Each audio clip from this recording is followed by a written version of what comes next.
Okay.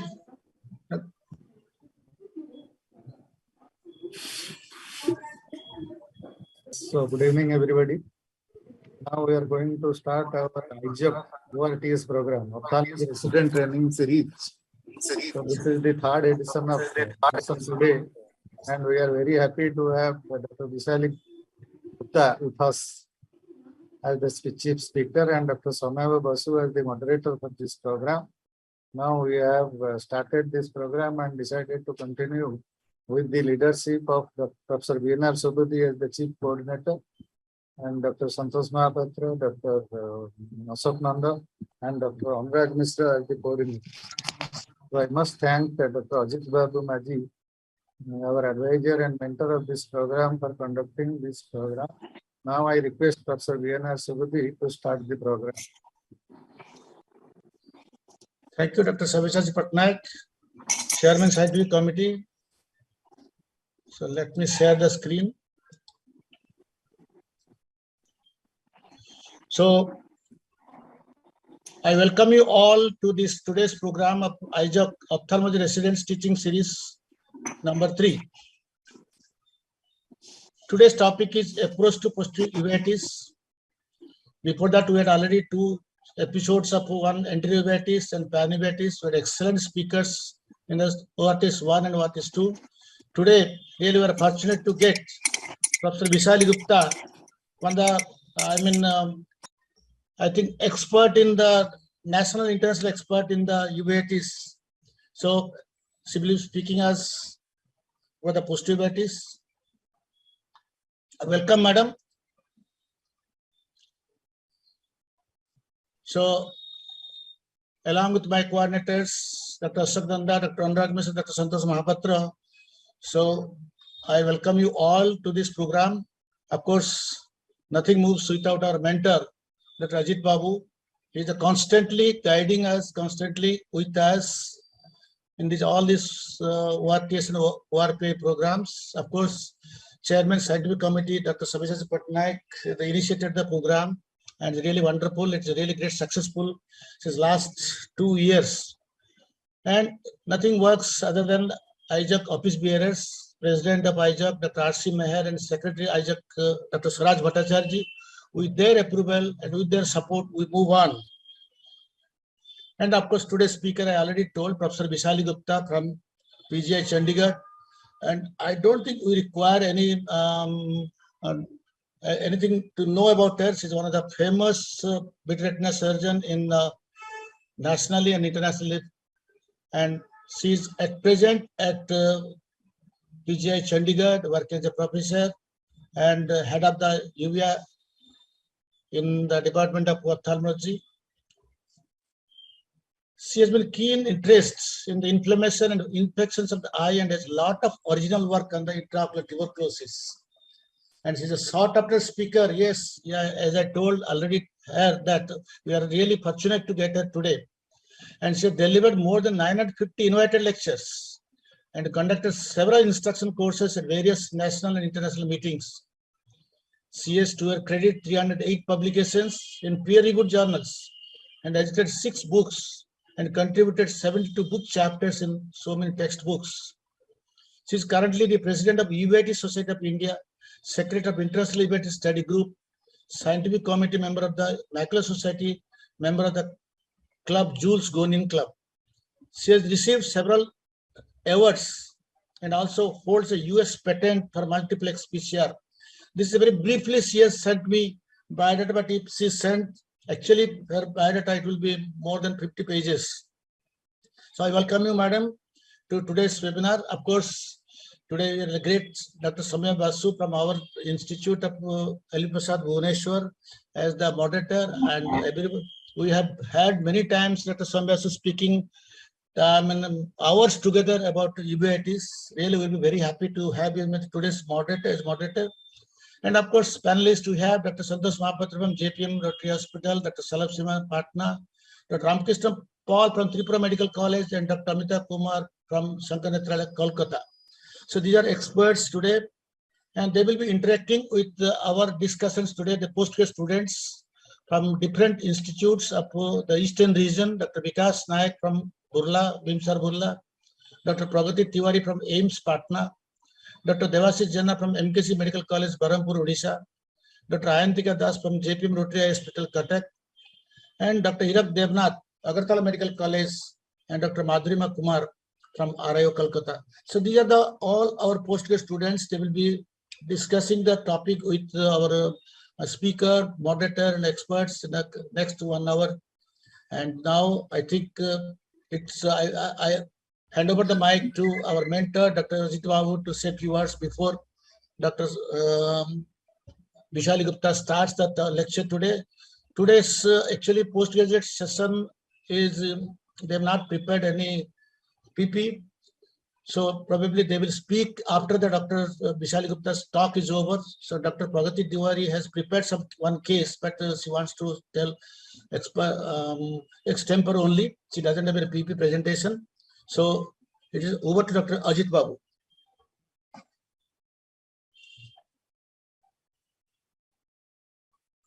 Dr. Ajit Babu, are you there? Okay, I think he has got some net problem. So it's over. He's there. He's there. Okay, Dr. Vishali Gupta, madam, please start your year. Then we will have slowly, we will discuss it along the postgraduate students. It's over to you, Dr. Vishali Gupta.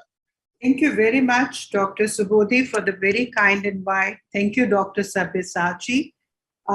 It's pleasure to be speaking when Dr. Babu invites, because though I do have 950 invited lectures, but Dr. Babu was the first one who invited me as a speaker in LVP Hyderabad, and he has been a great mentor. Thank you, Dr. Babu, for all your kindness. So the topic that has been given to me, and I'm going to go slow, and all the postgraduates or anybody is welcome to interrupt me at any point of time during my talk. So the topic that has been given to me by Dr. Babu is posterior uveitis. And I understand that Dr. Biswas has already spoken to all of you about panuveitis in the last session. So when we talk of posterior uveitis, there are two things which are important. First is when you look into the eye, you make yourself accustomed with some of the terms, and you should categorize what you are looking at. Is it retinitis? Is it choroiditis? Is it primarily retinitis and the choroid is involved secondarily, which is called retinochoroiditis? Or is it primarily choroiditis with involvement of outer retina, which is chorioretinitis? Or is it retinal vasculitis? Because all of them have different etiologies, and it's very important that you know what you are dealing with. Once you know which one of these phenotypes is present, the investigations and the further management will become easier for you. Then there are different investigations. One is the serology. We will come to it by and large when patients come to us, and Soumya is here, he would share with you all, and we have a panel. They are carrying with them a whole lot of serologic investigations. Believe me, serology has no role in uveitis. So do not unnecessarily change any serological investigation except syphilis. You know, that is the only one which gives us some important information. Then there is imaging, and we do have multimodal imaging, fluorescein, autofluorescence, ICG, OCT, angio-OCT. But it's again very important to know which imaging modality to use in which particular uveitis, because you can't do everything for everybody. And also you should not feel discouraged that if you do not have OCT, angio or ICG and somebody at the conference showed beautiful images, it does not mean you cannot diagnose, because all you need is the clinical skills. Then there comes the role of radiology, which again I'm going to discuss. And finally, the last things like vitrectomies for diagnostic, which is only for very few cases. So let's move on first to the phenotype. Now, why is the pattern recognition important? Because once you know what you are dealing with, this is the key to develop a list of differential diagnosis. Once you have differential diagnosis, you will get only very tailored investigations and you do not need a whole lot of investigation. So these are the 6 things which you should look for when you are looking at a patient of posterior uveitis. First, as I mentioned, is it choroiditis or is it retinitis? Is the lesion focal or diffuse? Then you pay attention to the vitreous. Is there associated vitritis or anterior segment inflammation? Is the disease purely confined to the eye or is it a part of systemic disease? And for this, you will need to talk to the patient, get history, look at many other general physical examination. After that, you look at the imaging, and when the patient is healing, you also have to pay attention to healing pattern because that might tell you about the possible etiology. We come to the second leg, investigations and how do they help. Serology, as I mentioned, is mostly corroborative. It is very indirect evidence and mostly it is not reliable except for conditions like syphilis.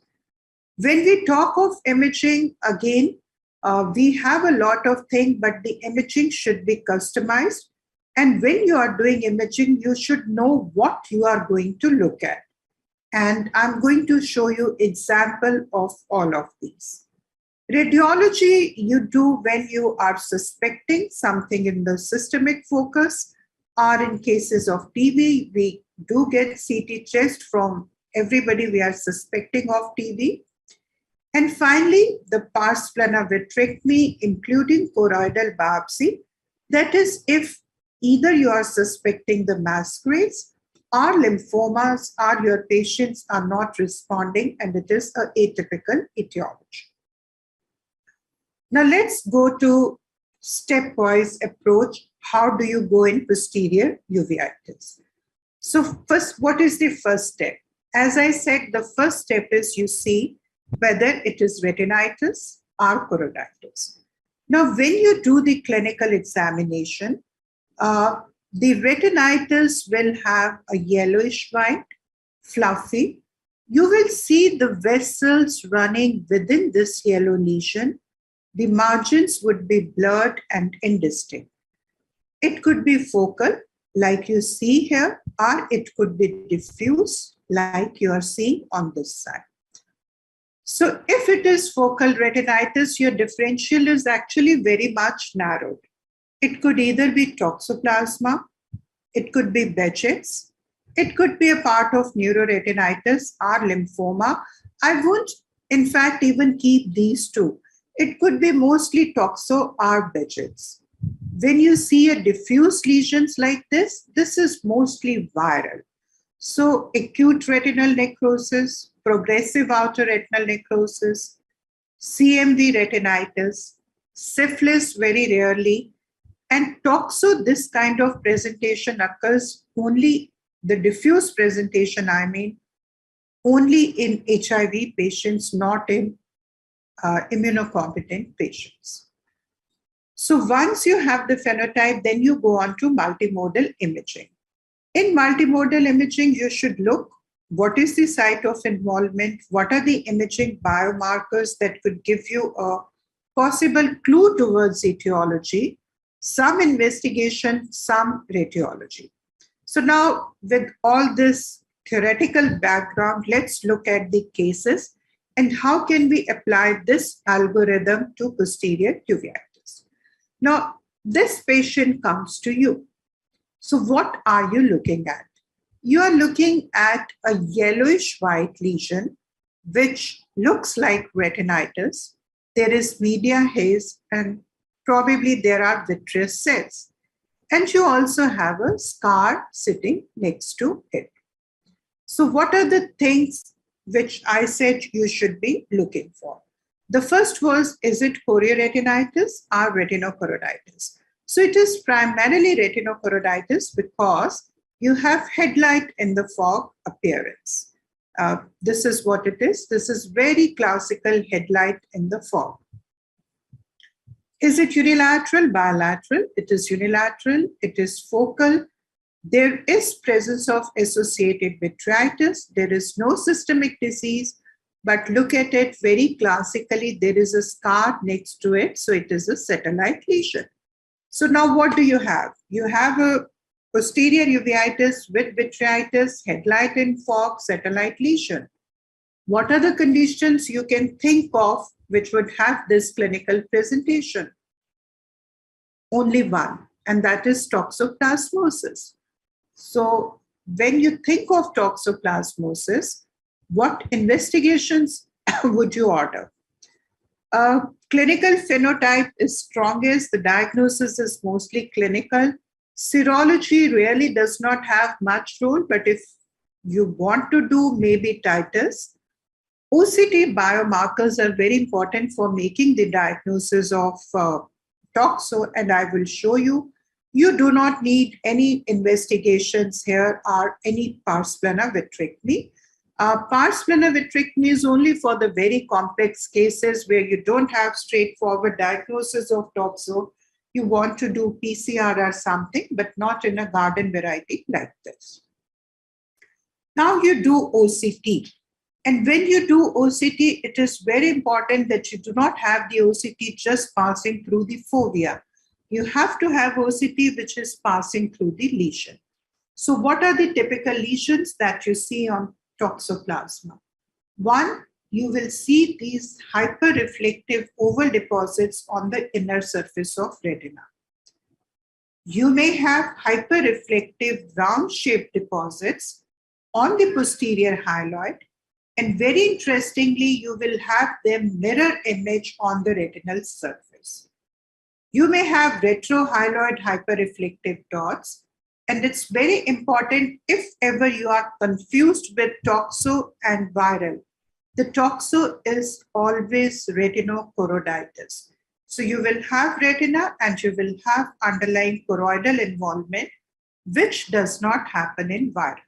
So a simple OCT, which is generally available now, most of the practices, and your clinical acumen, you can make the diagnosis of toxoplasmosis. And once you have the clinical diagnosis, start the patient on treatment, because honestly, you do not need to wait for any unnecessary investigations. Now we come to the second leg, which is multifocal retinitis. Now you have a lesion like this. You have retinitis patches. You can see multiple patches here. Is it? What is it? It is retinitis. This disease is bilateral. Is it focal or diffuse? It is multifocal. Do you have associated vitritis? Not much. Any systemic disease? Yes. He has oral ulcers and arthalgia. We do not yet have healing pattern. So what is the disease? Bilateral retinitis, multifocal with oral ulcers and arthalgia. What would you think of? You would not think of anything other than Behçet's. You cannot think of toxo. You cannot think, because that does not fit into the clinical description. So if you're thinking of Behçet's, what is the next investigation to do? Any PG would want to chip in, welcome anytime. So if you're thinking of Behçet's, what would you like to do next? Well, we can go for HLA-B27 testing, and we can also check for any associated other systemic conditions, something like inflammatory bowel disease, and others might be ruled out. The first one you said was HLA-B27. Ma'am, the HLA-B markers. Yes, ma'am. HLA markers, B51, 52. B51, yes.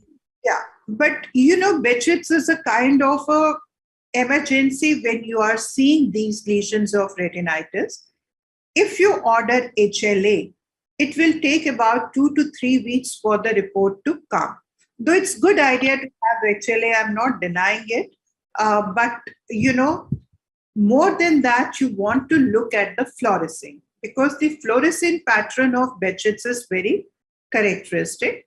And you want to know about the history and a rheumatology opinion, because if you know diagnostic criteria of Behçet's, they are all clinical. HLA is not even in the diagnostic criteria, okay? So let's now see what we will do. Clinical phenotype is strongly suggestive of Behçet's. You agree? History taking is very crucial. Serology, no. Maybe HLA typing, but that's not something you will wait for the results to come. Now you want to look at the FFA biomarkers. Unlike Toxo, where OCT is very important, in Behçet's, the pattern of FFA is very important. You don't want to do any radiology or any sampling. Now, the typical Behçet's disease. This is the patch of the retinitis, which I was showing you, which is becoming hyper in the late phase. But you have a diffuse leakage, which is happening from the capillary bed. And this is called fern-like leakage pattern. Okay. And important in Behçet's is that you will see the leakage which is diffuse and which will also be away from the site of retinitis. This you will not see in Toxo. Toxo will not have a diffuse leak even if you decide to do the angiogram. It will show you focal lesion. Sometimes there are arteriolar plaques which are called cryolysis arteritis, but you will not have the diffuse fern-like leakage like you have in retinitis of Behçet's. Is that clear? So now we know the disease meets the clinical criteria for Behçet's, and honestly, no investigation is required. We dealt with focal, which was Toxo, multifocal retinitis, which was Behçet's. Now we come to the next leg, which is diffuse retinitis. So this is a patient with diffuse retinitis. It's a 52-year-old. First episode, HIV is negative. So again, we come back to our same questions. Is it retinitis or choroiditis? If you look at it carefully, this is not truly retinitis because you see the vessels are actually going very nicely over it and it is diffuse. Could it be choroiditis? This is not choroiditis either because choroid has an anatomy, and I'm sure all of you have read about that anatomy, which is that you can have either focal choroiditis, these are lobules. So you do not have a choroiditis lesions extending linearly like this. So when you have lesions like this, which you can subsequently confirm on OCT, these are subretinal deposits. It's a unilateral disease. It is a diffuse disease. There is no associated inflammation, no pigmentary, no systemic disease, but there are few pigmentary lesions which you see in the fovea. Any guesses? What would be your differential diagnosis here for diffuse retinitis? Anyone?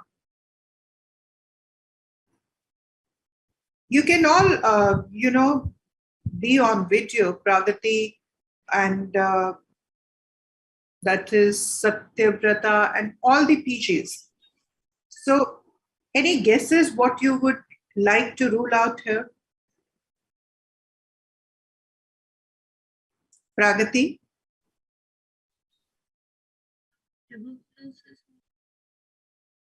Pragati, Madhurima? Other viral. Absolutely. Viral would be very high on parts, okay? It could be Toxo, but 52 years old and subretinal deposits. You will also have to keep lymphomas in mind. So what do you do? First, before you do anything else, do OCT. All And pages, please be on video. All pages, please be on video. I don't think you should be turn off the videos. Be interactive. It is for you.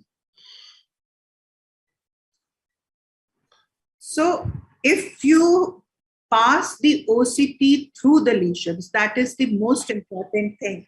Because when you send your OCT to the technician, they will always pass it through the fovea, but you do not want to see fovea.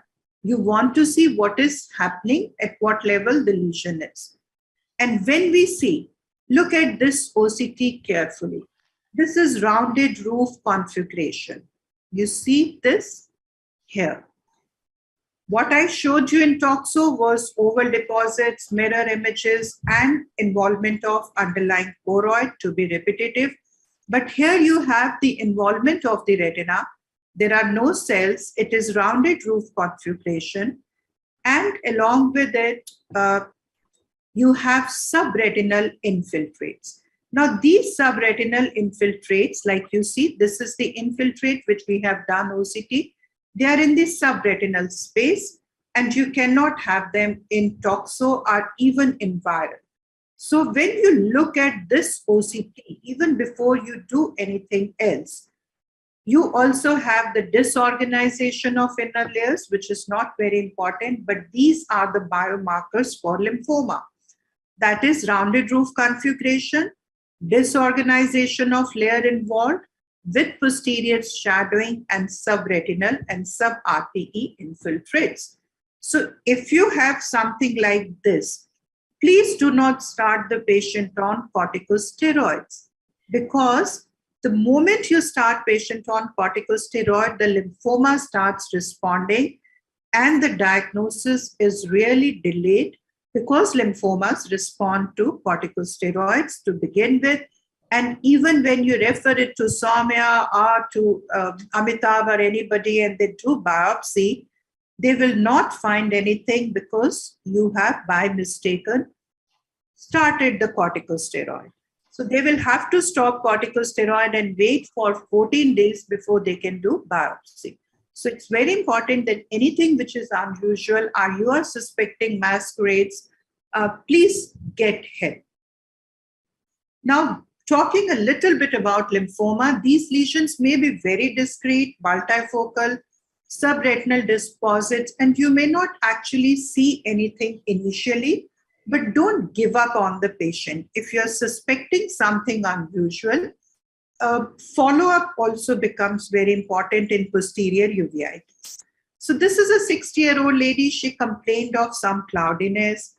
You know, to me, initially when I saw her, to be very honest with you, she looked almost normal, but she did have vitritis and fluorescein showed some pattern, which I thought it could be lymphoma.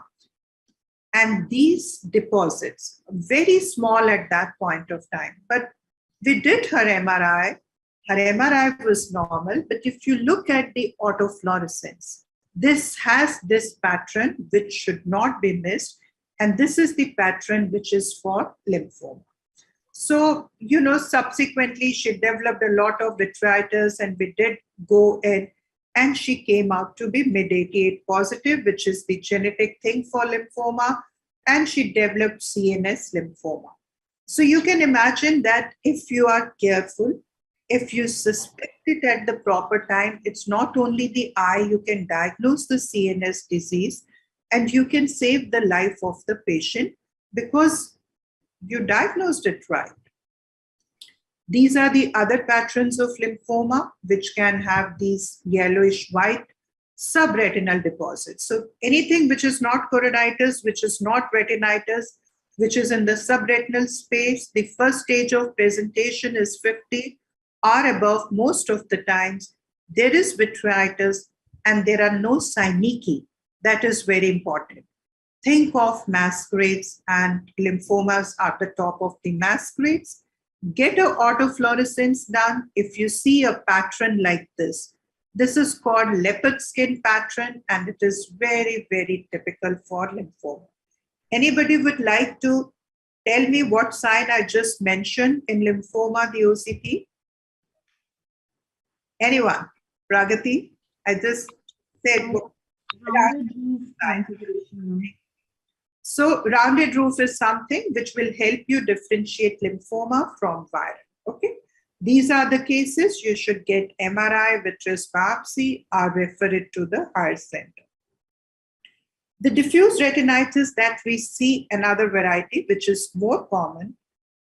So far we have dealt focal, multifocal, then we dealt with subretinal, which was lymphoma actually. And now we come to the diffuse retinitis through the hazy media. But what is so typical about these lesions? What do you see? Anayata, can you tell me what is the shape of these lesions? This is the shape. These are tongue-shaped. Okay, these are like the projection. So if you have these lesions in the periphery, which are tongue-shaped lesion, this is very, very typical for viral.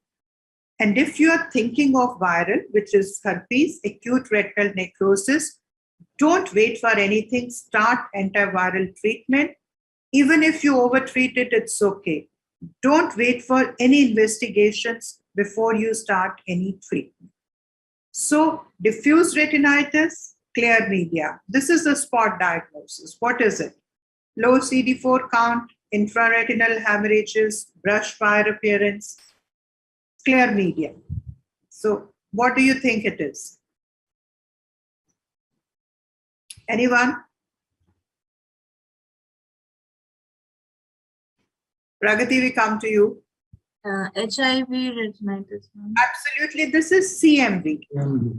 HIV has to be ruled out in these patients, but it is the opportunistic infections in HIV, which is CMV. And CMV is very typical. You remember this appearance. You have a granular appearance. It grows along the blood vessels. You would have hemorrhages on top of the yellowish granularity. Brush fire appearance, fovea is generally spared, and vitritis is minimal. This is CMV retinitis, okay? Now, this is slightly difficult. Again, it is a diffuse retinitis, and you have a scar here, and it is in the posterior pole. And when you do OCT, you know, what you see, you again see there are no oval deposits that I showed you in toxoplasma, but the posterior hyaloid appears thickened, and you know there are some deposits and there is vitritis. So what we think at this point of time, this is the OCT in toxoplasma and this is the OCT in viral. If it is toxoplasma, you will have choroid involvement. If there is viral, there is generally no choroidal involvement. So sometimes you may need to do the OCT or other investigations to look at the etiology. And if that does not help, you go on with the analysis of the fluid and PCRs. I told you about the OCT, but then autofluorescence is very important for some RPE disturbances. Now I will show you a very interesting case. This is a child who is diagnosed with IgG4 disease, and he comes, and maybe I would have shown it in some previous meetings also. Now, from the patterns that I have showed you, do you think this looks like retinitis? Just say yes or no. Say anything. Does it look like retinitis to you? Yes, Pragati, does it look like retinitis? No, ma'am. Oh, wonderful. Does it look like choroiditis to you? Yes, ma'am. Looks like choroiditis to you. Okay. So we do autofluorescence. Autofluorescence shows these linear lesions. Now, could choroid have a linear form of choroiditis? No, isn't it? So it's probably not choroiditis also. The patient has IgG4 disease. So what is it? We did the OCT. There is no choroiditis here. What you see is the hyper-reflective pillar-like, septal-like things which are going through the outer retina. Can you see them? Now, this is the pattern which is neither of retinitis nor of choroiditis. So, talk to the patient, ask him the history. And this is very typical for laser burns. So the patient gave history of using laser like he had gone to Goa and he was playing with those from the Chinese market, and these are the laser burns.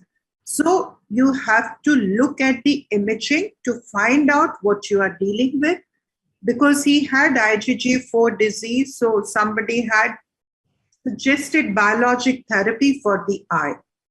So, but again, we come to how important the phenotype is. Now, this is RPE could get involved post fever. You see these subtle lesions, and then you do autofluorescence, and you find this. This is PPCRA.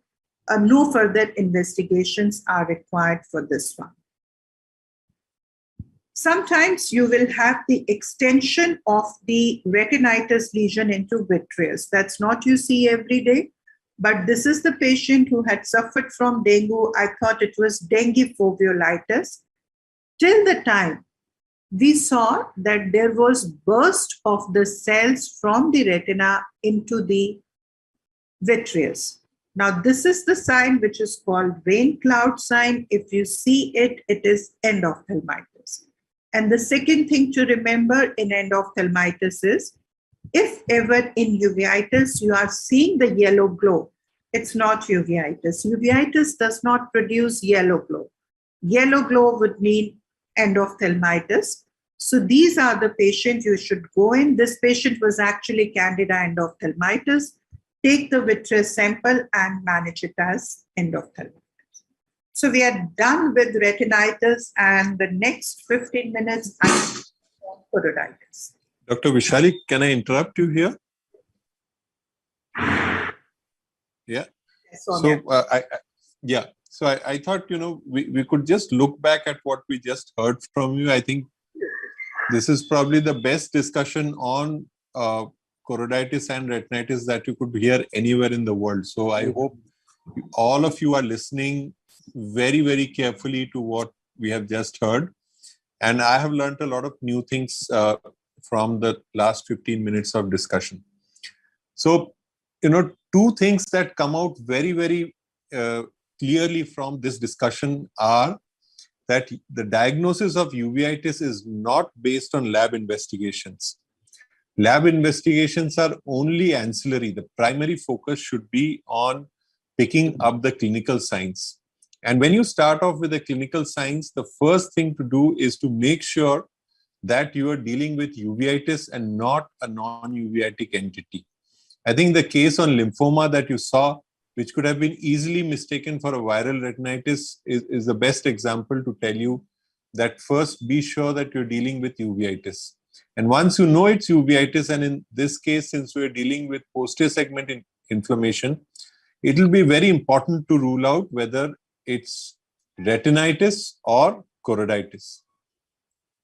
Because retinitis, as you saw, except those two patterns, one of Behçet's disease and the other of lymphoma, everything else in retinitis is an infection. And all these infections are picked up on clinical pattern recognition. So if you can make out this diagnosis that it's a retinitis and a non-Behçet's retinitis, then you can start the specific antimicrobial therapy immediately. These patients are not going to respond to corticosteroids. In fact, they will worsen with steroids. So you have to start with the appropriate antimicrobial immediately. So if you can remember these points, that the diagnosis is based on clinical pattern recognition, number one. The number 2 point is that most of these retinitis lesions are infections and require specific antimicrobial therapy. And the third point is that these diagnoses do not depend, except for syphilis, They do not depend on lab investigations. So if you remember these 3 points, I think that would be very useful. Thank you, Dr. Vishali. I think we could move on to choroiditis now. If the time permits, we move on. Otherwise, we can just have the panel at this point also.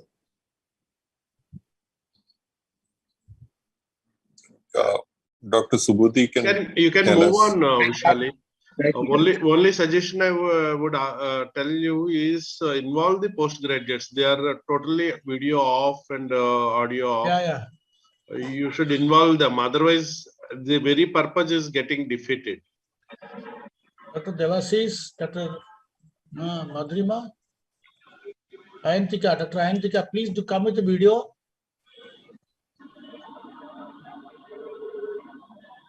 Can I ask a question? Absolutely.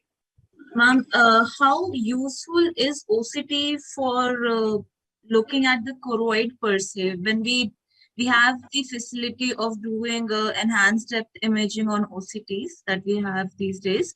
So are there any cues on OCT or some biomarkers, particularly of choroid, that we could utilize in diagnosis or maybe narrowing down the diagnosis further? Yes, OCT is very important because most of the uveitis is coming from the choroid. So it is the site of involvement for all choroiditis. So when we are looking at VKH disease, we can monitor the thickness of the choroid on OCT, and even when the disease recurs, sometimes the thickness of the choroid is the first thing which increases even before the other clinical signs become apparent. Second is the granulomas. You can have granulomas in sarcoidosis. The TB granulomas tend to be large, single, lopsided, and you can see the elevation of the choroid with changes in the outer retina. Whereas the sarcoid granulomas are small, multiple, in the stroma, and they do not produce changes in the outer retina. And third is the presence of choroidal neovascularization, which could be a complication of any choroiditis, for which OCT is very helpful. Besides this, there are markers like hyperreflective dots and other things, choroidal vascularity index, and all those things, which at the level of PG really they do not matter, or even at the level of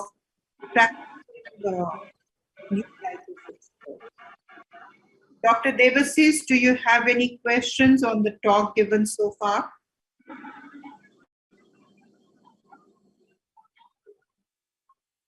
You are muted.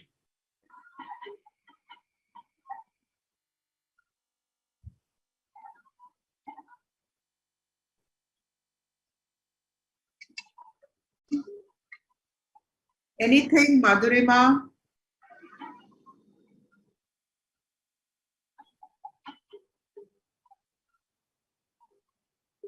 Madhurima, you are muted. Madhurima, you are muted. Please unmute yourself. Sorry. Speaking. Now we can. Ma'am, I was thinking, could you tell us something about the chorioretinopathies, like you were telling about retinochoroiditis, where we see things like white dot syndromes and birdshot chorioretinopathy. If you could tell us something about these, ma'am, please. Yeah, I'm coming to choroid. Birdshot somehow we do not see in India. So, but the other white dots are how to approach choroid. I'm coming to that. Okay, thank you. Let's go to choroid now. So you all have to be actively involved. Otherwise, Dr. Babu is going to scold me for that. So you have to. Choroiditis is actually, as I said, is it choroiditis, retinochoroiditis? Then you also see is optic nerve involved, are the vessels involved? Does it fit into any known features of infection, non-infection? Again, the similar thing. Is it unifocal, multifocal, unilateral, bilateral? Any is what was the previous episode like, and is it responding the way it should? This is the general algorithm for choroiditis.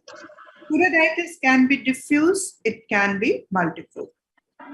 If it is diffuse, it can be retinochoroiditis, and I just told you that retinochoroiditis would be a part of toxo and viral, which is mostly retinitis, and you do not have a very minimal choroidal involvement. Has any one of you seen patients with serpiginous choroiditis? Madhurima, you were asked, have you seen serpiginous choroiditis? Pragati? One case of active toxo I had seen, ma'am. You have seen toxo. Toxo is retinitis, okay? Serpiginous is the pure form of okay, no problem. And serpiginous, I will show you later on how it shows. And Madhurika, you were asking about white dot. They multifocal choroiditis. One is APM-PPE, one is multiple evanescent white dot syndrome, and the third one is PIC. I think for you, you do not need to know the atypical phenotypes and all. That's not for students, really. Can any one of you look at the top and tell me what do you think it is? It's a book picture taken from Don Gas. So what do you think it is showing? Retinitis or choroiditis? Choroiditis, ma'am. It's showing choroiditis. Is it unifocal or multifocal? Multifocal. Multifocal. Absolutely brilliant. What is fluorescein showing? Hyperfluorescence. Hyper to hyper. Hyper. If you look at Early phase hyper. when you look at this hyper, what is so typical about this hyper in the late phase? It is getting uniformly hyper. Can you appreciate that? Yeah. Even if you are very quiet, can you appreciate that it is becoming uniformly hyper? Yes, ma'am. Okay, so this is APM-PPE. Now we look at this. What do you think it is? Retinitis, choroiditis? Choroiditis. What is the pattern of the choroiditis? What do you see? Where is it healing and where is it active? Healing in the peripheral areas and more active in the central. Healing in the center. You see these pigmentary changes? Okay. So it's healing in the center. And yellowish elevated edge, this is active. Right? Anything which is healing becomes flat, becomes pigmented. And you see the underlying choroidal vessel. Anything which is active would have a yellowish edge. What do you see here on fluorescein? Debasis, can you comment on the fluorescein?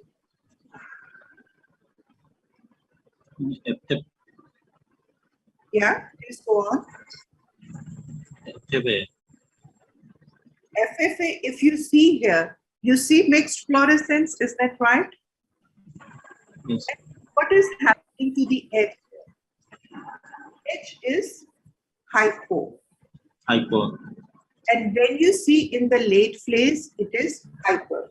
Oh. So what does it mean? It means there is a disease which is healing in the center and going along the edge. And it is geographic kind of serpiginous kind. What is serpiginous? Serpiginous is like a growing serpentine fashion, like this. Okay. So the disease is active here. This is what is serpiginous choroiditis. Okay. For all of those who haven't seen, this is serpiginous choroiditis, and once we see this picture, in classical books, you will read that it is autoimmune, but in India and other countries, TB as an etiology needs to be ruled. There is a placoid kind of a lesion.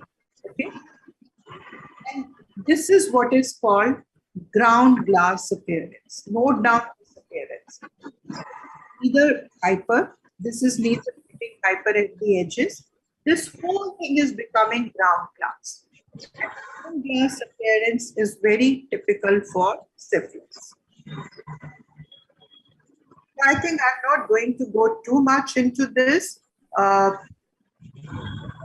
would love to answer any questions. And this is the last case probably I will show, like so highlighted how important it is to know the phenotype.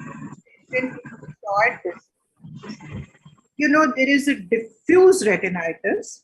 Can you all pick out? What is the pigment here? We actually did the vitrectomy and found the toxocyst, but when patient got his previous pictures, what is it showing? Yes? Yeah, go on. Area of retinitis with Headlight and fog? Yes. Yes. So if you can catch, Headlight. that is a successful this fog, that when you see this phenotype, it is toxo. If you recognize and give patient steroids, this is what happens. Okay.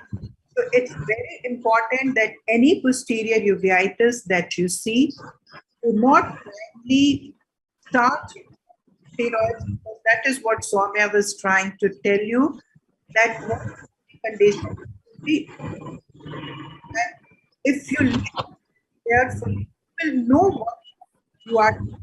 If you are thinking of toxo and you are treating with anti-toxo antibiotics, it is absolutely missing on toxo and giving the steroids, it is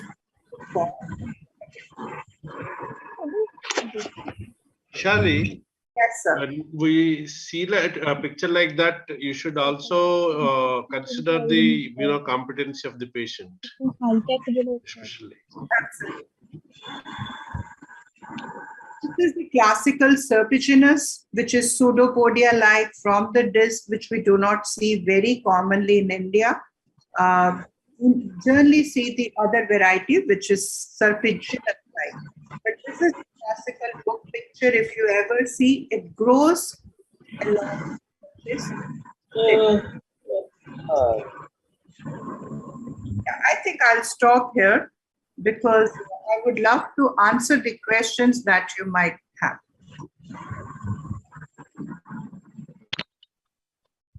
Over to Soumya. Yeah. No, I really wish we could have discussed a little bit more on choroiditis, but I hope the essence of today's presentation, the need to distinguish between retinitis and choroiditis, and the need to rule out the non-uveitic entities such as lymphoma, and the other non-uveitic entity that I wish we had seen here was subretinal fibrin in CSCR, which is very commonly misdiagnosed as choroiditis and treated with steroids with very disastrous consequences. So ruling out the non-uveitic entities, making sure that it's retinitis and not choroiditis, and starting the appropriate antimicrobial therapy for the retinitis, I think would be a great start. And also understanding that the diagnosis is not dependent on serologic investigations. For example, when we spoke about Behçet, the natural response was that we'll test for B51. However, as Dr. Vishali mentioned, B51 is not a diagnostic criteria for Behçet. In fact, 40% of Behçet patients are supposed to be B51 negative.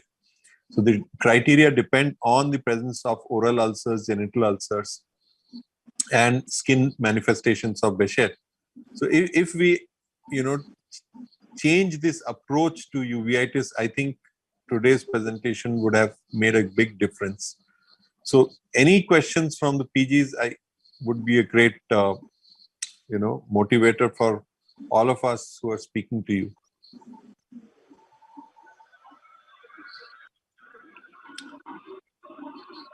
Like you said in Yeah. Posterior and others, where we are using the clinical diagnosis, often we have seen that in cases we have only vitritis. So the media is then hazy and we cannot exactly see the retina. In those cases, should we go for a biopsy and PCR? find the disease in those cases? Dr. Vishali, can I take this question? Yeah, sure, go ahead. Yeah. So when you see the vitritis, okay, that is the most common situation where we tend to misdiagnose the anatomical focus of inflammation, because many a times there could be an anterior segment inflammation, very acute anterior uveitis which is spilling over into the vitreous. On the other hand, there could be a posterior focus of retinitis, infectious retinitis typically, that could be causing such dense vitritis that you're not able to see the retina very well, especially if you're not seeing very carefully. Okay. So when you see vitritis, the first thing you should try to make out is which is the primary focus of inflammation. And if you're not able to see a severe enough anterior uveitis that might be spilling over into the vitreous, or you are not able to see a retinitis lesion in the periphery, for example, an ARN lesion or a toxoplasma lesion, then you should start thinking about intermediate uveitis. If you are thinking of intermediate uveitis in which the primary focus of inflammation is in the vitreous, then try to look for snowballs. One of the points to remember is that if you do not see any snowballs, and if the vitritis is so severe that you're not able to see the retina very clearly, then it's very unlikely that you are dealing with intermediate uveitis, and you should try to look for the focus of retinitis that you might be missing. The other important point that Dr. Vishali also mentioned in her talk is to look for the yellow glow, because a yellow glow is never seen in a uveitis patient. It will be seen in a endophthalmitis patient. So if you see a yellow glow and if there is no history of trauma or surgery, then try to ask for history which could be suggestive of an infectious endogenous endophthalmitis, such as a recent history of treatment with any IV medication, any IV drug abuse, or a recent fever, or any such other focus of infection which could be disseminated to the eye. So this is how you will approach a patient with vitritis. Make sure that the focus of inflammation is in the vitreous and nowhere else, and then either go in the direction of intermediate uveitis where you're more likely to see snowballs and snowbanking, or you try to look more carefully for a patch of retinitis in the periphery somewhere that you might be missing otherwise. I hope it answered your question. Thank you, sir. Yes, sir.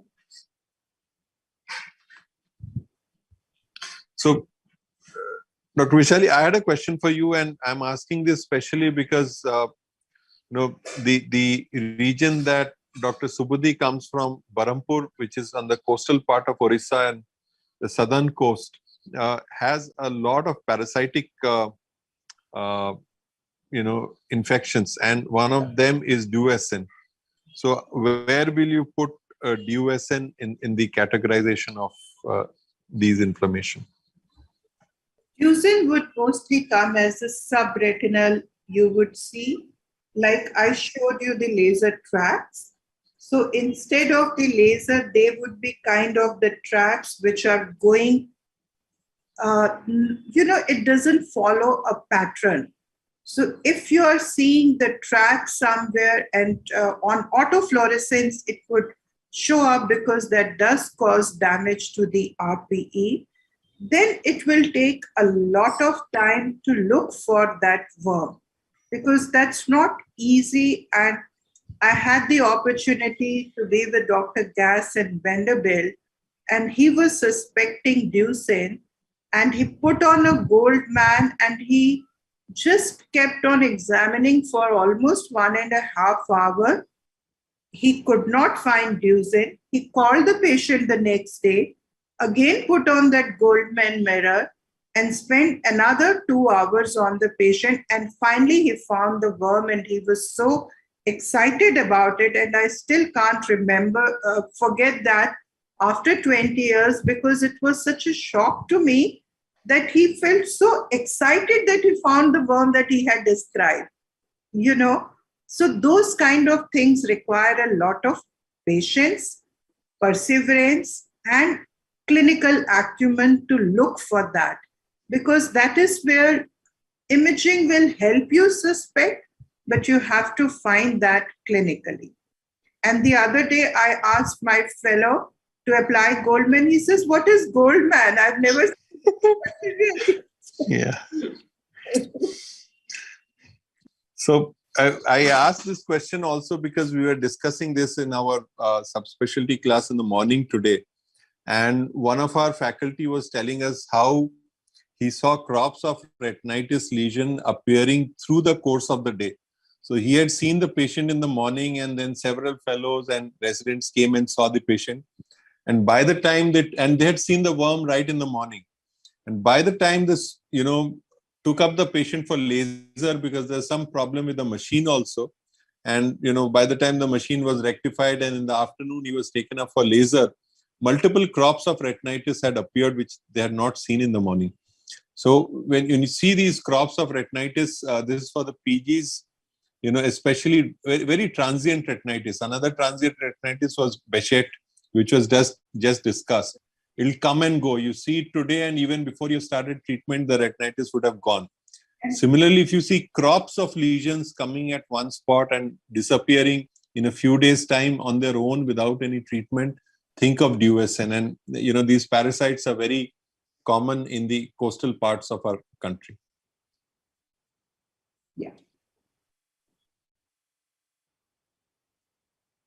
Another thing that I want to add here is that if you're seeing a patient and you're suspecting uveitis, posterior uveitis, and if you think that the patient actually needs an corticosteroids, oral corticosteroids, if the patient is not responding to your oral corticosteroids, it means that you have a wrong diagnosis. Just a few days back, I saw a patient who was on oral corticosteroids from March. And when I saw her, I had asked her for a chest X-ray and a simple Montus. And when she came back, she had a pleural effusion on the X-ray, and the Montus was strongly positive. So the patient was on oral corticosteroids from March.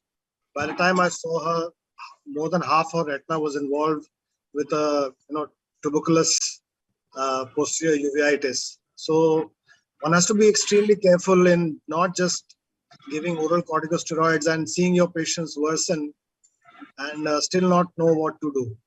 So it's very important. Just like the case Dr. Vishali showed, a toxoplasma lesion missed, treated with ATT and steroids and even an intravitreal triamcinolone. So one must be very careful in these patients. You must see them pretty, at least at a weekly interval. And if your oral corticosteroids are not working, it means your diagnosis is wrong. Right.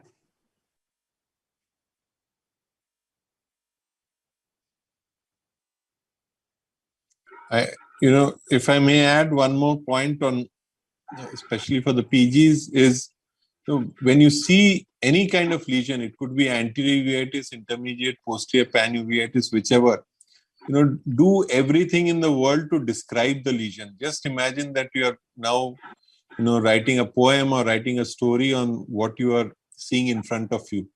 You don't have to immediately label it with a name that this is idiopathic uveitis, this is Eales disease, or something of that sort. Before giving it a label, describe it. What is the morphology? Is it a retinitis? Is it a choroiditis? Is it a focal, multifocal, diffuse? You just heard all these words. Is it and when you have described the primary morphology, describe what are the associated lesions. For example, when you see a toxoplasma retinitis lesion, you will also see a lot of perivascular sheathing around it. So mention that in the findings, that there is a retinitis lesion, there is a pigmented scar next to it, and there's a lot of sheathing in the blood vessels around it. So all of these will together, automatically lead you to the diagnosis and take you away from the mode where the first response is to order a bunch of investigations. So I think this will be a good way to practice uveitis. And also avoid using the word idiopathic, because once you say idiopathic, you stop looking for an etiology. Don't label it, and every time see the patient as if, don't look at the previous records. Look at the phenotype, because like Dr. Basu says, phenotype keeps on evolving in uveitis. So you may have something new coming up which gives you an idea towards possible etiology. Like Madhurima asked, there was too much vitritis and she could not see lesions. Time we see the vitritis is better and you can see an underlying patch of retinitis. But if you put a label of pars planitis and you are not even looking for that retinitis, that could be a problem. So work up the patient every time and never ever hesitate to revise your diagnosis. Whether diagnosis was given by your professor, by somebody big, but always be open to revising the diagnosis because it keeps on evolving. That is how we will be able to manage these things.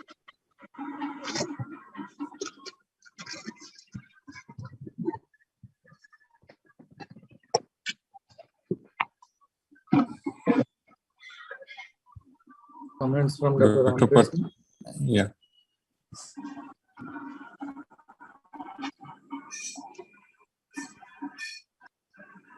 Dr. Santosh was saying something.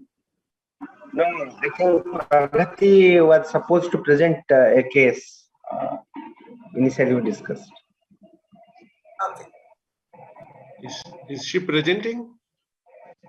Pragati wants to present a case. Pragati, do you have a case? Yes, sir. So it's on an active talk show. It actually, so I don't have any pictures or PowerPoint prepared. Okay, you can describe the lesion. Yes, sir. So basically, we had a young fellow, 17-year-old male who had presented to the clinic with complaints of diminished vision in his right eye for the last 15 days. Was not giving any history of trauma or any previous surgery or similar episodes in the past. And on further examination, the anterior segment showed the old KPs, old keratic precipitates, and on a dilated fundus, we saw the typical headlight and fog appearance. And there was very dense vitritis, not make out, as in now I cannot very definitely call it as chorioretinitis or retinitis. So we had started we sent baseline investigations and also viral markers to rule out the immune status of the boy, and serology for toxoplasmosis, toxoplasma, both IgM and IgG,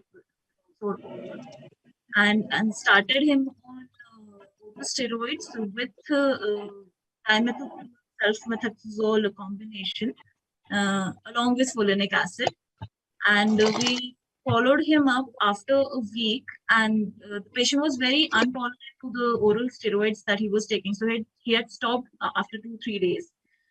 So the vision at that time of presentation was 6/60.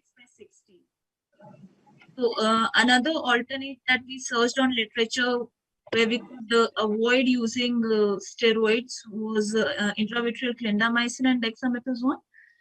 So went ahead and did one injection of intravitreal clinda in the dose of 1 mg per 0.1 ml and dexamethasone. And to my surprise, I never forget this case. I haven't seen it in my postgraduate days. On the third day, we had followed up after that, giving that intravitreal injection. The vision had improved to 636 and the vitritis had absolutely resolved. And we could see that lesion and an adjacent scar as well, from which it would have involved the macula. And the patient was subjectively saying that the vision has improved. So, and he's on follow-up currently and has been advised for to look out for further episodes if he has further episodes of blurred vision or haziness in vision.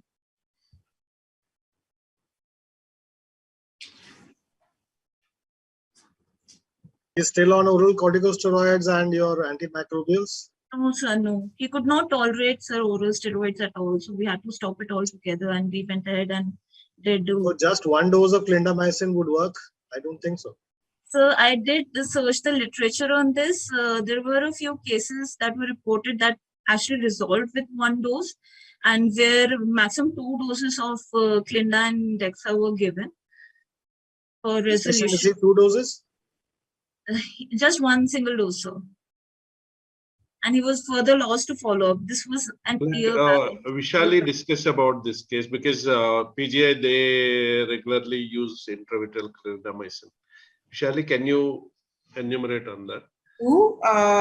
But for the very acute event, and in the beginning, we were not too confident of giving only the intravitreal. So we were giving intravitreal and also oral Septron, though we were not really giving oral steroids.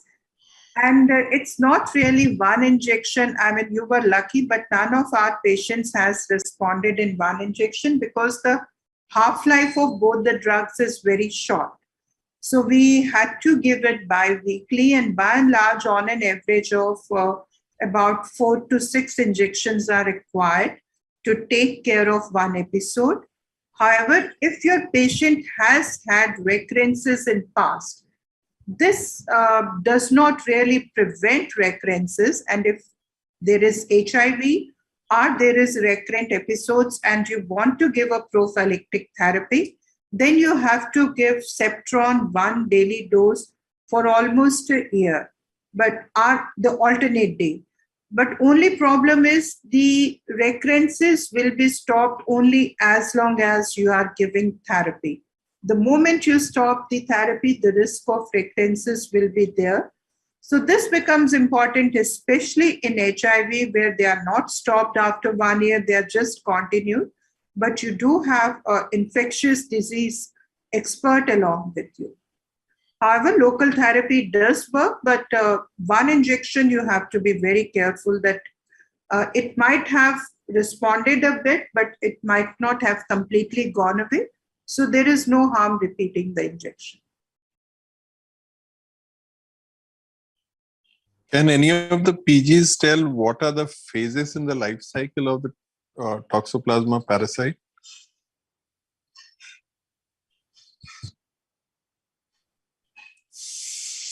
Something ending with zoids, Z-O-I-T-E-S. Brachyzoids and bradyzoids. Right. Good. So those 2 names are sufficient. So tell me your, anti-Toxoplasma drug, which phase is it working on? When you, for example, you're giving cotrimoxazole, which phase is it working on? Which phase is multiplying? It's the name itself tells you, right? Which phase is multiplying? Tachyzoid, so. Sorry, I didn't hear you. They're not very sure. Tachyzoid. Tachy. So tachy means fast. Brady means slow, right? So tachyzoids are the ones that are multiplying. So your anti-Toxoplasma drugs are all working on the tachyzoids. The moment the parasite goes into a bradyzoid mode, none of these drugs are going to work on them, which is the reason why the disease is going to recur if the immune system is not good enough to control the multiplication of the bradyzoids. Okay, it is going to recur. Otherwise, there would always be a balance between the immune system of the patient and the bradyzoid, so that both are comfortable with each other and there is no disease, which is the most common scenario. But the moment one of them, especially the parasite, wins, the disease sets in. And that's when your anti-toxoplasma will work.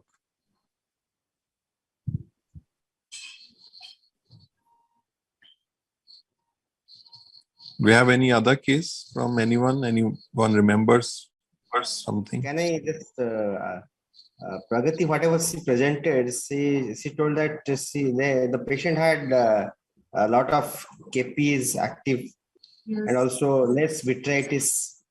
It's more of retinochoroiditis. So in this situation, are you sure of the diagnosis? And you are telling one injection, the patient has responded. My point is you should also review your diagnosis when everything falls, everything comes into, like, you combine everything, your pattern and then the investigations you ordered, and then review your diagnosis along with the management, results.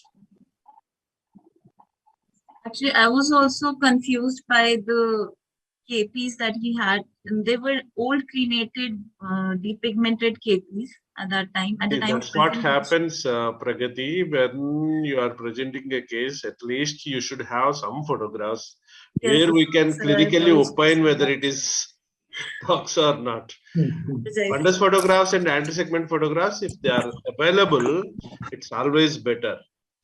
Sorry, sir. No problem. But it's always ideal to project a clinical photograph so that we can contribute towards that. Otherwise, we will take it whatever you are saying that is as final. Also, you will be able to monitor the response to therapy. Otherwise, many times, even when we look at our picture, we find so many findings which we have missed clinically. Yes. But when you compare the pictures, see the previous one with the new one, this will itself will teach you a lot. So make it a habit to document what you are seeing on fundus picture, because all of us love to believe that whatever treatment we are giving is working. You know, the picture speaks the truth sometimes. Yes. Good idea to look at the picture. Dr. Visali, I have got a question. So in your discussion, you told everything, but you have not mentioned anything about tuberculosis. So I think tuberculosis is one of the commonest cause of uveitis, post-uveitis in our part of the country. We see many of the She told about it. Serpiginous. She has, yeah. In serpiginous, I Take another class on it. I can talk about tuberculosis separately. Why don't? Yes. Yeah, sir. Yeah. That's it. Tuberculosis mostly, sir, comes from the choroid, and the way it can present is either a granuloma or serpiginous like choroiditis. The rest all would have been taken care of by the previous. When we look at the granulomas, the TB granulomas are actually large. They are yellowish white in color. They are single, and you see blood vessels on the surface many a times. And Dr. Soumya Basu has beautifully shown that many of these granulomas are actually driven by VEGF. And if I'm allowed to share my picture here, this is the kind of the granuloma you see. One. This was somebody was asking, and yeah, that was the granuloma which you see in TB, and it's this is very important that you look at the configuration of the granuloma. This you see as a large. There are always changes in the overlying retina, and this is, as you can see, is vascularity. This vascularity is due to because these granulomas are driven by VEGF, and that is why many times you may have to inject anti-VEGF along with anti-TB treatment. And you can see here, the granuloma has resolved following treatment, but you can always develop a membrane in the scar, which is a subsequent thing. I'm not talking about this. but this is the granuloma. The second form TB can present in the eye is serpiginous-like choroiditis. And serpiginous-like choroiditis, when it heals, it produces scars like this. And during the active phase, it's again very important that we are able to differentiate serpiginous choroiditis from serpiginous-like choroiditis. And I think I had a table, but I thought it was becoming too long, so I stopped it in between. I'm sorry about this, but this is leakage. This I think Dr. Biswas has already handled. This is serpiginous. The second manifestation which TB can produce is serpiginous-like choroiditis. Now, this is an example. You see, there is choroiditis, it has an edge, there is vitritis, and mostly it is unilateral. Many a times, not many a times, but sometimes you may have associated scleritis. If you have scleritis with choroiditis, tuberculosis diagnosis becomes very, very high on the cards. And this is what typical choroiditis in TB looks like. You have the lesions which are on ICG remain hypo to hyper, whereas on fluorescein angiography, you will see that in the late phase, there is leakage. You may have some vasculitis associated with it, and you may also have some amount of vitreous inflammation. So these are the two typical lesions, and the third one is vasculitis. But TB vasculitis, when we see, is generally occlusive kind of vasculitis. So retinitis in TB is not really known except by one beautiful case report by Dr. Basu, in which they found the TB retinitis. After that, we also saw a few, but it is not very, very typical for the postgraduates to know. So the typical lesions are serpiginous choroiditis, retinal vasculitis, which can present EIZOC disease, and the third one is choroidal granuloma. On that note, can I discuss another case? I do have a few fundus picture of that. She was a 16-year-old girl, ma'am. She presented to us with diminished vision in her left eye, which was 636 documented at that time. And she had very typical granulomatous anterior uveitis with mutton fat keratic precipitates. And on a dilated fundus, we saw. May I share my screen? Yeah, okay.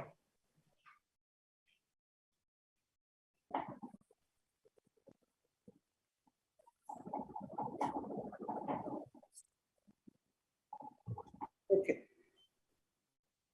So the right eye was normal and the vision was 6/6 at that time. And in the left eye, it showed lesions like these. Can you make it full screen? Yes, so just one moment. Actually, try to make a montage out of this. Actually, yeah. Yeah, it's nice. If you right show, then probably. Yes, ma'am. You've animated there? No, not okay. So it was involving the fovea active lesions because the margins, we see yellowish multifocal lesions, most likely choroiditis, and they were extending till the periphery as well. And this was left eye. Above that, you see. The second picture, I think you can move it a little bit aside. This one, sir. Picture. Yeah, this one. No. This? That one. Yeah. You can see the lesions now. Yeah. It's much more clear here. And if you enlarge, you can see the retinal vessels are going over the lesion here. Yes. So this is basically multifocal choroiditis. Choroiditis, yes. Looks like multifocal serpiginous-like choroiditis. Okay. Did you have vitreous cells with it? Yes, ma'am. Vitreous cells were there at that time. Keratic precipitates. Now you define the keywords. The keywords here were granulomatous inflammation, multifocal choroiditis, and it's serpiginous kind of a pattern. So if you can do OCT through this active lesion that you are showing, this OCT will show you there is choroidal. Sometimes it also shows you bump in the choroid, a small granuloma-like lesion here. So what will you do? You will investigate this patient for tuberculosis. Did you do that? Yes, ma'am. The MAN2 was strongly positive on her chest X-ray. It was a little borderline. It showed prominent bronchovascular markings. So we consulted a pulmonologist for the same, and they recommended a HRCT for that. So there were a few lesions like emphysematous changes in the periphery. So given this picture and discussing it with the pulmonologist, we thought of starting her on ATT, and under the cover of ATT, we had started her on oral steroids. And I'm surprisingly have a long. Was the ESR done for this case? So it was done, but I don't have the details right now. I just have a compilation of the. Okay. Just really sorry about that. Follow. So she was started on steroids, and the lesions did start healing. So this was at 5 weeks. So we can see pigmentation, and the margins of those lesions are more defined. ATT was started or not? ATT was started, sir. What was the time gap between ATT and steroids? So first ATT was started after 2 weeks. As far as I can remember, after 2 weeks we had started steroids. First ATT was started, and but later, as this was healing, her vision had slightly improved. But I think it was on 9th. I'll just maximize. Yeah. On 9 weeks, there was another active lesion that had appeared near the temporal margin of the disc, whereas others were still healing. So this was when steroids were starting, as in we had started tapering the steroids at this point of time. So the moment we were tapering steroids, her lesions were becoming active. And also, in addition, she developed a new lesion in the right eye, in the opposite eye, near the fovea. It was threatening the fovea.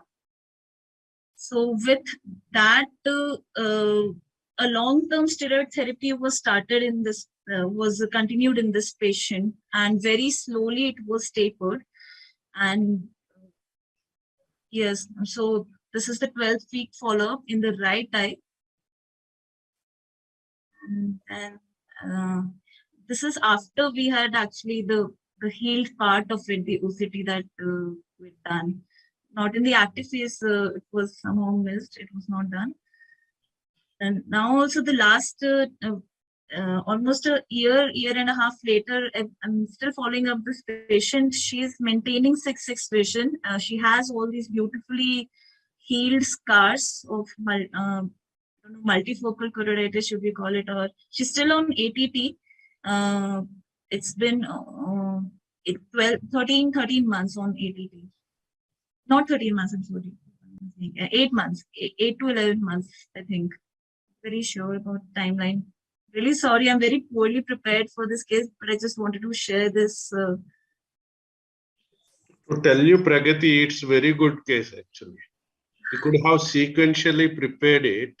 This is very, very good case for presentation for posterior uveitis. You have the case. Only thing is you lack the confidence. That's it.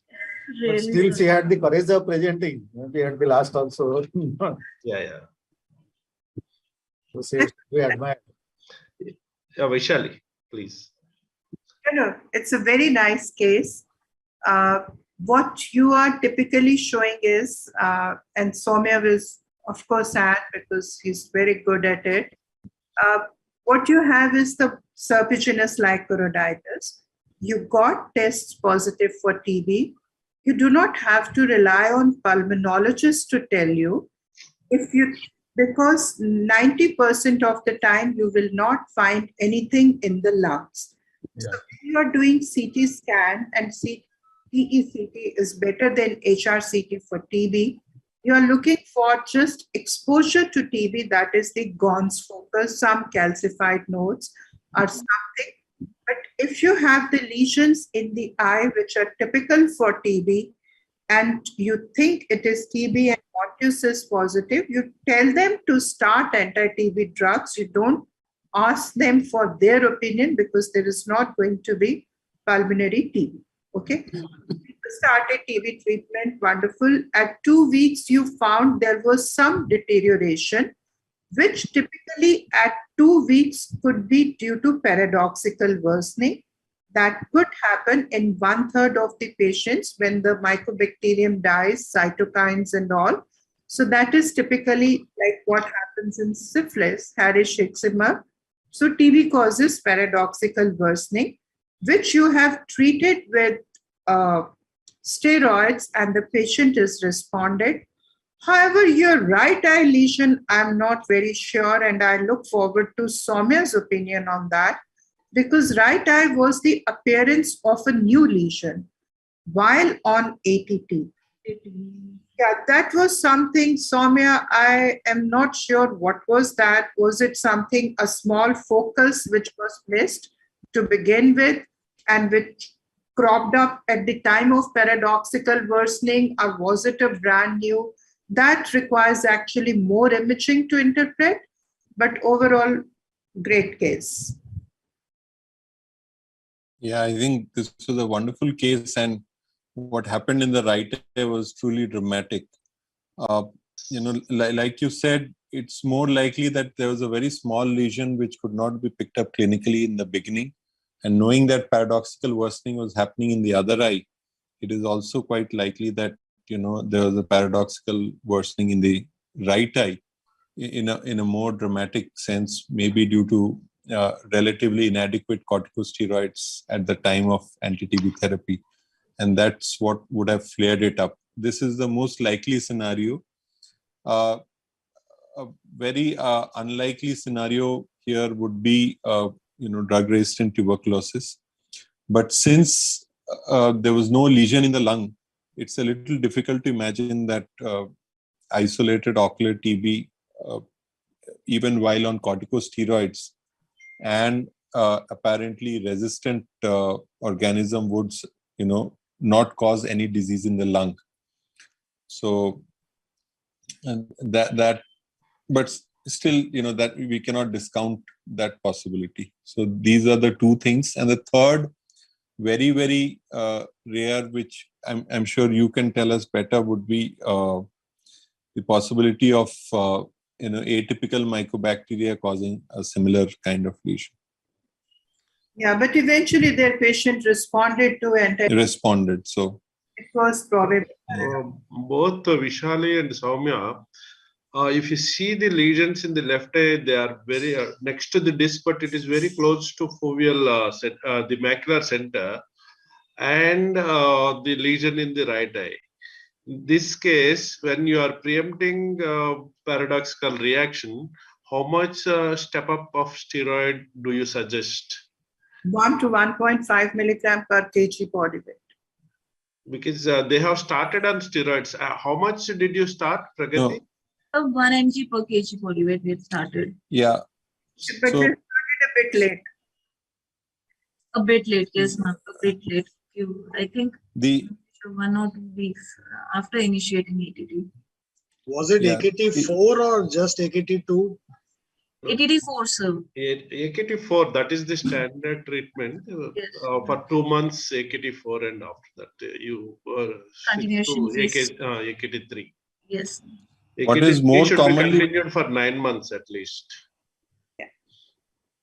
Yeah, what is more commonly missed is not the dosage of the corticosteroid, 1 or 1.5 milligrams, but the time we start tapering the corticosteroids. I think many of us are used to tapering like on a weekly basis, and then tapering on a weekly basis without looking at the response to the treatment. I think we should start tapering only after we're very sure that the lesion is resolving very well. Yeah. Actually, Dr. Biswas also in the last class very much emphasized on the steroids, especially when it is endangering the macular center. those cases you may have to, he suggested that even you give ivermectin-prednisolone 1 or 2 doses, so that the response would be better and it will save the macular center. Ivermectin can be given easily. Yeah. Sonia is saying is we do see prescriptions. What happens is you have seen a choroiditis which you think requires steroid, juxtafoveal. They start the patient typically on 50 milligram is a very favorite dose to start, but then there is already a protocol written. 50 milligram 1 week, 40 milligram. That is not. Then 1 week and then stop. This is very classical. That is not how it works in posterior uveitis. You give the high dose till the time lesion starts resolving and then taper it very gradually depending on response to therapy. There is no fixed algorithm that you have to finish off the everything in 4 weeks. And suppression will come in a way that we are not discussing right now, but if you think the steroids are required more than 10 milligram per day for a longer day, then would come the immunosuppressive therapy.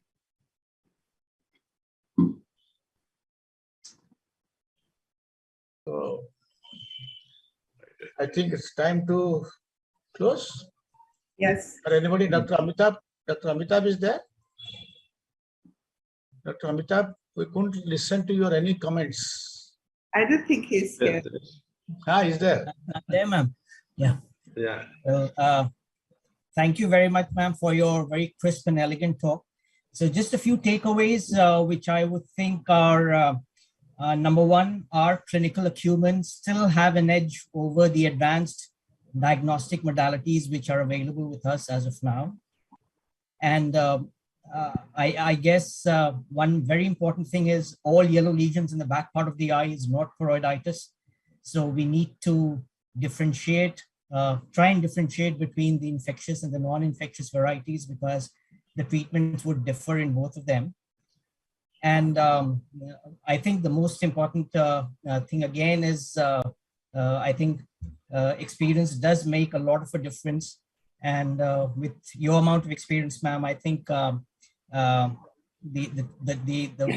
photographs which you have shown and the examples which you have given had been excellent. So I think one very important and a very basic approach to posterior uveitis would be with all the modalities available to try and differentiate between an infectious and a non-infectious variety. Right.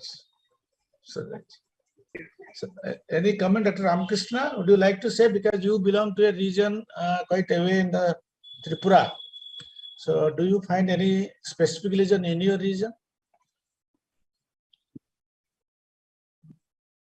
Sir, actually, we generally find in case of uveitis, so we generally find the anterior uveitis cases. The posterior uveitis, they are also very common, and we are working on it. Actually, we are working on the pattern of uveitis. We have started a new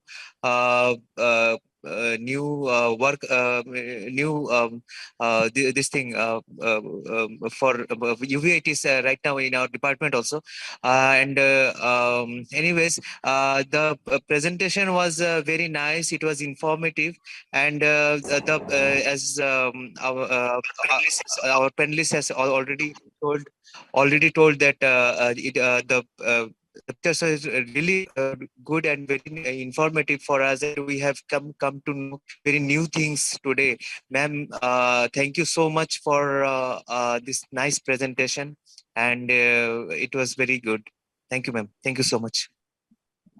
Thank you. It is only the veterans who can simplify the topic like today's presentation. It was so simple and nicely explained. I think most of us can remember many things throughout our life because it was so nicely explained. This is going to deep into the. Thank you very much, madam. Before he closed it, by vote of thanks by our Dr. Santosh Mahapatra. So I would like to Mr. Subodh, the host today. Entered Pharmaceuticals are the host today. They want to play video. Subodh, are you there?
Last few words by Dr. Santosh.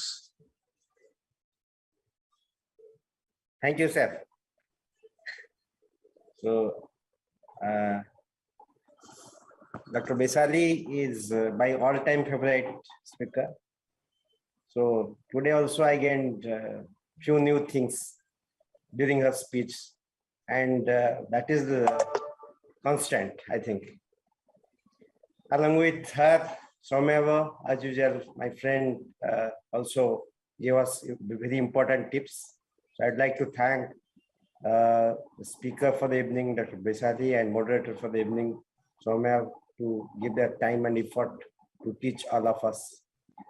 Our mentor, Dr. Ajit Babu, who is always with us and guides Odisha State Society throughout. Thank you, Dr. Babu, for guiding us. I'd also like to thank all the panelists, the initiator of the program, Professor Subodhi, and the chairman, Scientific Committee, EIZOC, Dr. Sabyasachi Patnaik, all the postgraduates who participated in this program. And last but not the least, the host, Intro Pharma. Thank you very much. I think we can close this program. Thank you. Thank you very much. Thank you, everybody. Good night. Good night. Yes, good night. Thank you. Good night. Thank you. Thank you, ma'am. Vishali, madam, thank you. Thank you so much. Bye. Bye. Thank you, ma'am. Thank you so much. Pragati, you have done very well. Pragati, yeah, please pass on this message to your friends. Let them join next time. Actually, you should have prepared very well. Actually, because you had all the materials. guidance we would have given you individually. Okay, Pragati was the last there is one no entry. hesitation. Actually, very good case you had. She had Very good case.